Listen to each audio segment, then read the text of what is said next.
Alexander grace నుండి బయలుదేరి Turkey, Arab, Iran, ఆఫ్ఘనిస్తాన్లన్నీ దాటుకుంటూ భారత్ సరిహద్దుల దాకా వచ్చేశాడు. పంజాబ్ ప్రాంతానికి చెందిన రాజు పురుషోత్తముడు, పోరస్ అని కూడా అంటారు ఆయన్ని. ఆయన ఓడిపోయారు.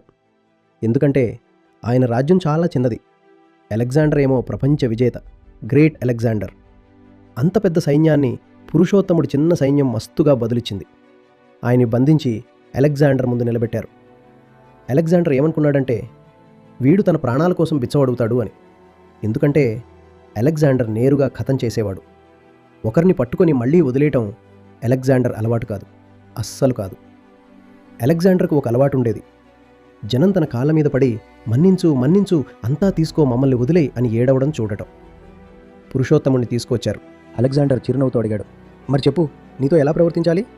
పురుషోత్తముడు అన్నాడు, ఒక రాజు మరో రాజుతో ఎలా ప్రవర్తిస్తాడో అలాగే. ఆ బదులు విన్నాక అలెగ్జాండర్ వెనక్కి తిరిగి వెళ్ళిపోయాడు.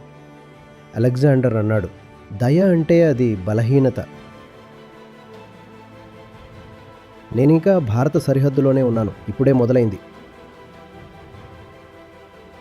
ఇక్కడ జనం బలహీనులు కారు. ఒకవేళ పురుషోత్తముడు ఓటమిని అంగీకరించి ఉంటే అలెగ్జాండర్ నేరుగా మగధ దాకా వెళ్ళిపోయేవాడు. దయ అక్కర్లేదు. దయాభిక్షను కేవలం అహంకారి మాత్రమే అడుగుతాడు. తనది ఎక్కడ పోతుందో అని అహంకారమే అడుగుతుంది.